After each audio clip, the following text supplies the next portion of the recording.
Moscow, and I had a translator. I spoke no Russian at all when I first went over there, and my translator Max came and picked me up where I was living, and he took me to the Moscow Art Theater, which is on Tverskaya, right across the street from Red Square.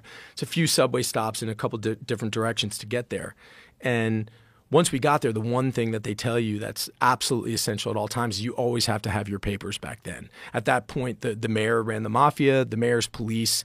They didn't really have a salary. They made their money by what they could sort of shake people down for. So we get to the theater, you know, on my birthday and my first day of school, and I think like I'm actually making something of my life. I'm here in Russia, but me being the fuck up that I am, I forgot my papers because I'm just you know, unadulterated asshole. And I said to Max, man, I'm so sorry, man. I forgot my papers. You know, and he said, okay, well, we got to go back and get them. And I said, nah, man, let's just go into school and we'll do it the next day. He said, no, they're not going to let you into the school without your papers. Let's go back and get them. I said, look, man, I'm a grown-ass man. Let me go back and get my papers. You don't have to come with me. You just took me here. So I convinced him to let me go by myself. And then again, me being the asshole that I am, and everything's in Cyrillic, I couldn't read anything. I got completely fucking lost, and I just had no idea where I was. I'm 3 days in Russia. It's getting dark. I'm screwing up. I finally make it back to my place. I get my papers. I make it back to the school, but now I've missed the first day. It's like completely dark, and I'm on the wrong side of Tverskaya, which is like this main street, about 16 lanes, and I got to get to the other side to get to school.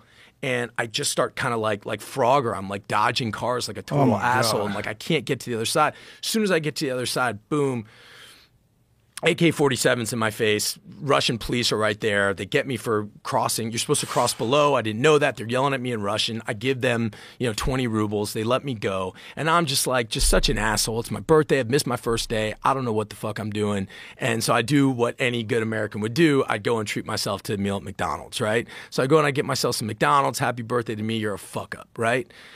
Then I'm going back that night, and I'm back in Park Kulturi, and I'm walking down this street. I'm all by myself. It's pitch black out. It's cold as fuck. And I'm walking down the street, and this Mercedes pulls up in front of me, and these two guys get out of the front seat, and they reach into the back seat, and they grab something out, and I see it's this woman with beautiful red hair, and she's in like beautiful cocktail dress. And they're pulling her out of the back seat of this Mercedes. And I'm the only one on the street, and they clearly don't see me. But this woman sees me, and she makes like direct eye contact with me. And they're pulling her out of the side. They're pulling her out of the back seat. She's not fighting them, but she's not helping them either. She's just like completely limp and just being dragged. And they take her over to this building, and they just start like opening her head up against the side of this building. They just start smashing her head. So I like forgot where I was, and like I ran at this guy, and I grabbed him, and in English, I'm like, man, what the fuck are you doing? What are you doing? And he just pulled out a gun. He just put it like right to my forehead, and he said in English, he's like, go away, like that. And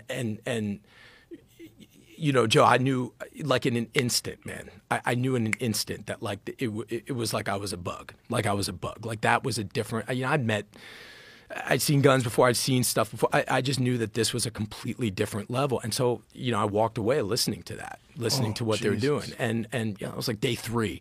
So that's on the brutality side of it. But I think conversely on the beauty side of it, there was just it was a culture that I found like completely free of pretension. If you have a conversation with somebody, you really have a conversation. You look you in the eye, and there's no, hey, how you doing? Hey, I'm doing great. There's no bullshit. It wouldn't be strange or weird to have somebody break down in tears in your first meeting and talking to them, and not because they're sort of like emotionally fragile or weak, but because they're just so honest and in the moment.